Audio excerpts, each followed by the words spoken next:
আমার স্নেহের ছাত্র ও ছাত্রীরা, এখন আমি তোমাদের জন্য নিয়ে এসেছি বাংলা সাহিত্যের একটি বিশেষ গল্প, লীলা মজুমদারের লেখা সব ভুতুড়ে গল্পগ্রন্থের কাঠপুতলি। গল্পটি পাঠ ও বিশ্লেষণ করে শোনাবো। যারা তোমরা বাংলা অনার্স ও পাস নিয়ে পড়াশোনা করছো তাদের জন্য আজকের ভিডিওটা বিশেষ গুরুত্বপূর্ণ হতে চলেছে। আর তোমাদের বলে রাখি, চ্যানেলে নতুন হয়ে থাকলে অবশ্যই চ্যানেলটিকে সাবস্ক্রাইব করে নিও। এই ধরনের আরও অনেক ভিডিও তোমরা আমার চ্যানেলে পেয়ে যাবে। ছোটবেলায় মাঝে মাঝে পুরী যেতাম, সমুদ্রের ধারে থাকতাম আর দেখতাম ভোরে যেসব নৌকো সমুদ্রে মাছ ধরতে বেরোতো, বেলা 12টার পর তারা ফিরতো, আর ফিরেই নৌকা টেনে বালির ওপর তুলে জাল নামিয়ে উপুড় করে ফেলতো। আর অমনি ঢিপি হয়ে পড়তো চেনা অচেনা কত রকম মাছ। কত রকম ঠিক মাছও নয়, সমুদ্রের গুগলি আর মাছ, শামুক, এইসব আর কি। তবে মাটিতে পড়ে সেগুলো চিকচিক চিকচিক করতো, কিলবিল করতো, আর আমরা অমনি দেখতে ছুটতাম। বড়রা চেঁচামেচি করতেন, এই সমুদ্রে চান করো ইত্যাদি ইত্যাদি, রান্না হয়ে গেছে, এক্ষুনি খাবার দেবে। আর আবার ওইসব, হ্যাঁ, আর ওইসব দেখো রোদ্দুরে মাছ দেখতে ছুটলো, এত রোদ্দুরেও। তা কে কার কথা শোনে? অদ্ভুত সব মাছ, সুরওয়ালা গোল মাছ, দাঁতওয়ালা করাত মাছ, তেল কুচকুচে সার্ডিন মাছ, চিংড়ি, কাঁকড়া, কত কি। আর এইসবই তো বাজারে বিক্রি হতো। এছাড়াও ধরা পড়তো ছোট ছোট হাঙরের বাচ্চা, তাদের নিচের কি বলবো নিচের মাড়িতে দুসারি ছোট ছোট দাঁত, করাত দাঁতের মতো দাঁত, ছোট ছোট অক্টোপাস, 8টা ঠ্যাং মেলে কিলবিল করতো, ইত্যাদি। এসব ওরা আলাদা ধরে রাখতো।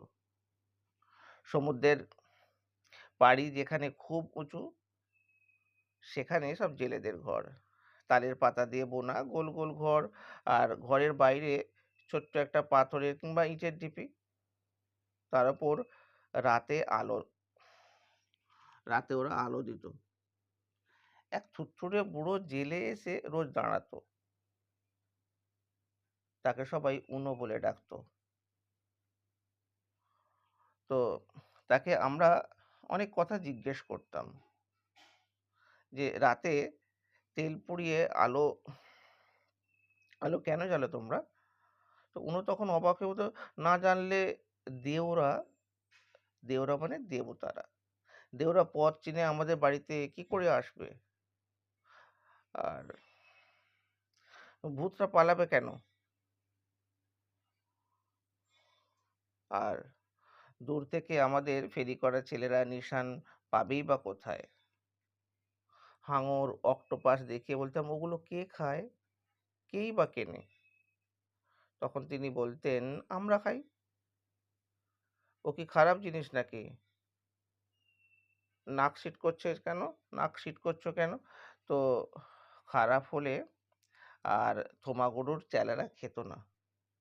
থোমা গরু সম্পর্কে জানতে পারবে তোমরা। আমরা তো অবাক, বাবা থোমা গরুর চেলারা সে আবার কে? বুড়ো তার কোচর থেকে ছোট্ট একটা পুতুল বের করে আমাদের দেখালো। একটা 10-12 বছরের ছেলের মতো, কাঁধ অব্দি চুল, গায়ে জামা পরা, মুখটা তার হাসি হাসি, আর চোখ দুটো বন্ধ, হাত দুটোর ওপর হাত দুটো মাথার ওপর তোলা। প্রথমে মনে হলো পাথরের তৈরি। বুড়ো বলল, ভালো করে দেখো। তখন আমরা দেখলাম সেটা কাঠের, সত্যি কাঠের তৈরি। আর কাঠের আঁশ দেখা যাচ্ছে, কিন্তু পাথরের মতো শক্ত।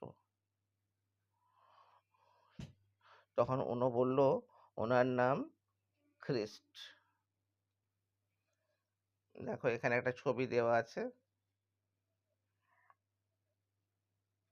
তো আমরা বললাম, খ্রিস্ট আবার কি? কেষ্ট বলো। উনি রেগে গিয়ে বলল, আমাদের দেবতারা আলাদা, ও কেষ্ট নয়, ও কেষ্ট নয়। আমরা বললাম, তাহলে নিশ্চয়ই যীশু খ্রিস্ট। উনি পত্নীটাকে আবার ট্যাঁকে গুঁজে বলল, আমি আমার হাঙর মাছ নিয়ে চললাম, তোমাদের আমি কিচ্ছু বলবো না। তখন আমরা কি করলাম, আমরা ওকে ধরে পড়লাম, না না উনো বলতেই হবে। তো ওকে তুমি কোথায় পেলে? বললে তোমাকে ৬০ দেব।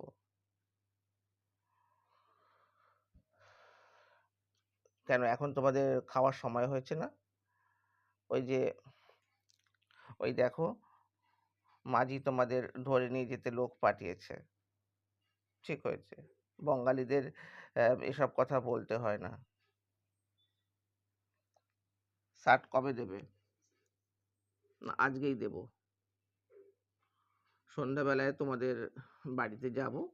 সন্ধ্যাবেলায় ৬০ হাতে নিয়ে উনো বলল, আমাদের বাবা এখানকার লোক ছিল না। মাদ্রাজের মাদ্রাজের কাছে জেলেদের গাঁ আছে, সেখানে থাকতো। তবে সেখানকার লোকও ছিল ওরা। ওর বাবা সাগরের ওপার থেকে এসেছিল, আর বাবার মা ছিল না, সৎ মা ছিল। পেট ভরে খেতে দিত না। বলতো, জেলেরা জাল উপুড় করলে দুটো একটা মাছ ছিটকে যে পড়ে সেগুলো নিয়ে আসবি, আর তাহলেই তুই খেতে পাবি। রোজ তাই আনতো বাবা, আর জেলেরা রাগ করতো। দূর থেকে দেখলেই তেড়ে আসতো। বাবা দূরে দূরে মাছ খুঁজতে যেত। তো একদিন দেখে যে এক অচেনা জেলে ছোট্ট জাল নিয়ে নৌকা থেকে একলা নামলো। বালির ওপর জাল উল্টাতেই মাছগুলো পড়লো। সে কি মাছ, দেখে আশ্চর্য হয়ে যাবে। এমন আশ্চর্য মাছ বাবা জন্মে দেখেনি। কি তাদের রং, কি তাদের চেহারা!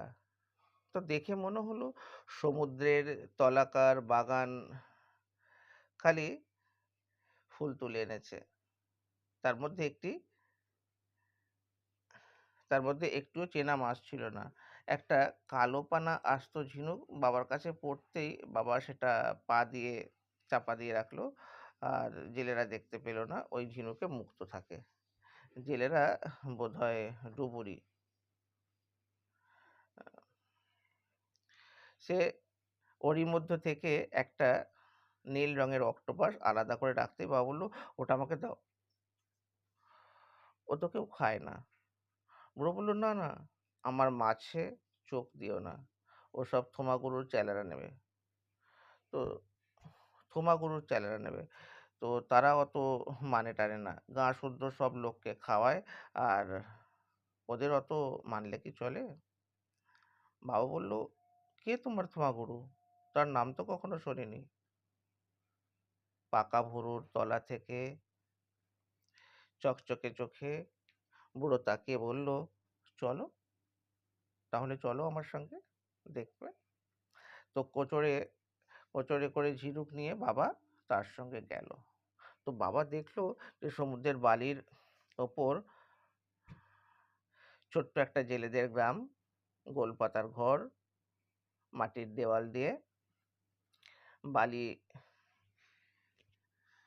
ঠেকিয়ে কুমড়ো করেছে, তরমুজ করেছে, ঝেঁটিয়ে ফেটিয়ে সাফ করে রেখেছে। বেলগাছের তলায় কুয়োর পাশ দিয়ে 50টা কালো কালো ছেলে মেয়ে হাত জড়ো করে আকাশে চোখ তুলে সরু গলায় তারা গান করছে। আর বাবা জিজ্ঞাসা করলো যে ওরা কি করছে?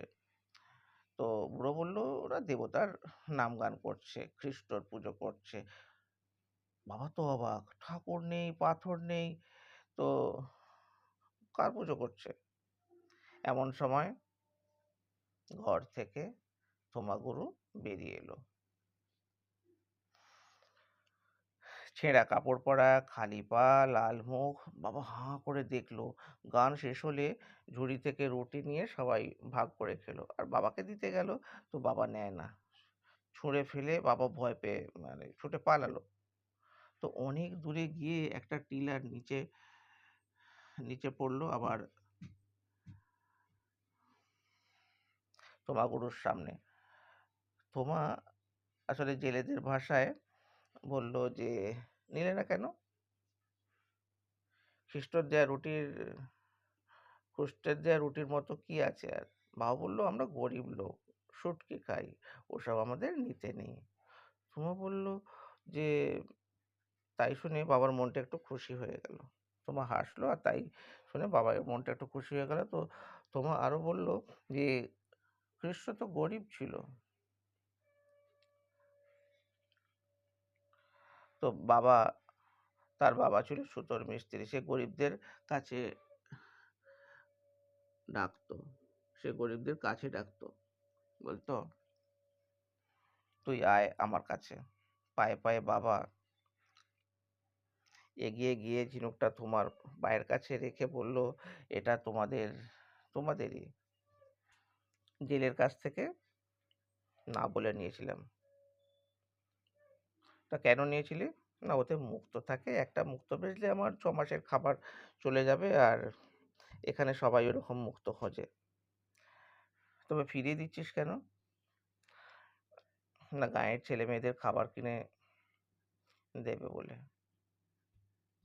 তোমার হাতে ভিক্ষার ঝুলি, আর ঝিনুকটা ঝুলিতে ভরে ঝুলির মধ্যে ছোট্ট একটা কাঠপুতলি বের করে তোমা বলল, তো ওই নাও, খ্রিস্টর পুতলি।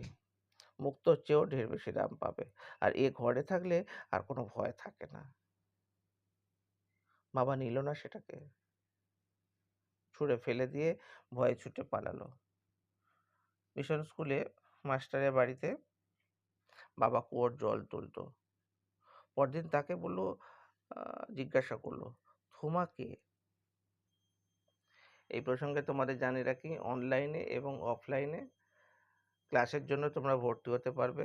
অফলাইনে হাওড়া, দাসনগর, করমতলা এবং কলেজ স্ট্রিটে ক্লাস চলছে, আর অনলাইনে সারা পশ্চিমবঙ্গের ছাত্রছাত্রীরা ক্লাস করছে। তোমরা অফলাইনে এবং অনলাইনে যোগাযোগ করতে পারো। অনলাইনে খুব অল্প টাকার বিনিময়ে কোর্সগুলো তোমরা কমপ্লিট করতে পারবে। আর কোনো পেপারের উত্তর পিডিএফ আকারে পেতে চাইলে তাও তোমাদের জন্য বিশেষ ছাড়ের ব্যবস্থা করা হয়েছে। তো পাঠে আসা যাক। মাস্টার তো অবাক। থোমা, তার নাম কোথায় শুনলি? তার মতো মহাপুরুষ আর কোথায় পাবো রে? ইংরেজরা আসবার আগে সে এসেছিল। গরিবরা ছিল তার প্রাণ। তার নামে মন্দির আছে। ওই টিলার ওপর শত্রুরা তাকে মেরে ফেলেছিল। ভালো লোকদের সে ভালো লোকদের ভালো লোকদের তো কেউ বাঁচতে দেয় না। সে বড় ভালো লোক ছিল রে। তো বাবা সেই টিলার নিচে খুঁজে দেখলো যদি কিছু পায়। বালি সরিয়ে কাঠপুতলিটাকে আবার পেল। বদলে গেছে। কাঠ ছিল, পাথর হয়েছে। সেই চেহারা, একটা ছেলে, কাঁধ অব্দি চুল, জুব্বা গায়ে, হাত দুটি মাথার ওপর তোলা, খ্রিস্ট। কিন্তু তোমার সেই গাঁটাকে তো আর খুঁজে পেল না। সমুদ্রের ধারে সেই ছেলেকেও দেখল না। আর বাড়ি গেল না বাবা। থোমা বলেছিল, খ্রিস্ট থাকলে কোনো ভয় থাকে না। খ্রিস্টকে কোমরে গুঁজে সমুদ্রের ধারে হেঁটে হেঁটে 10 বছর পরে বাবা এইখানে এসে পৌঁছেছিল। তো ততদিনে ডুবুরির কাজ তার শেখা হয়ে গিয়েছিল, আর আর তার কোনো কষ্ট রইল না। 100 বছর বেঁচেছিল আমার বাবা। তো আমাদের ঠাকুর দেবতার ঘরে থাকে, খ্রিস্ট থাকে ডোরের মাথায়, আর বাড়ি থেকে বেরোলে ওকে আমরা সঙ্গে আনি, আর আমার কোনো ভয় থাকে না। গল্প শেষ করে ওকে উঠে পড়তে দেখে আমরা ওকে পয়সা দিতে গেলাম। ও রেগে গিয়ে তার পয়সা ঝেড়ে ফেলে দিল। আমরা বললাম, দেখি আরেকবার তোমার খ্রিস্টকে। তো দাদা কাঠপুতলিটাকে ভালো করে দেখে বলল, এ নিশ্চয়ই যীশুখ্রিস্ট, খ্রিস্টানদের দেবতা। দিদি বলল, কিংবা শ্রীকৃষ্ণ, হিন্দুদের দেবতা। বৃন্দাবনে মাঘ মাসে বেজায় শীত পড়ে, তাই জোব্বা পড়েছে। অনু আমাদের হাত থেকে কাঠপুতলিটাকে ছিনিয়ে নিয়ে বলল, "আমি ওদের চিনি না। ওকে আমি চিনি না। তো ও খ্রিস্টানদের যীশুখ্রিস্ট নয়, হিন্দুদের খ্রিস্টও নয়। ও হলো গিয়ে পৃথিবীর সব গরিব দুঃখীদের খ্রিস্ট। তোমরা ওকে কি করে জানবে?" এই বলে অনু হন করে বেরিয়ে চলে গেল। ভিডিওটা শেষ পর্যন্ত দেখার জন্য তোমাদের অসংখ্য ধন্যবাদ। ভালো লাগলে বন্ধুদের মাঝে শেয়ার করে দিও। দেখা হচ্ছে অন্য কোনো ভিডিওয়।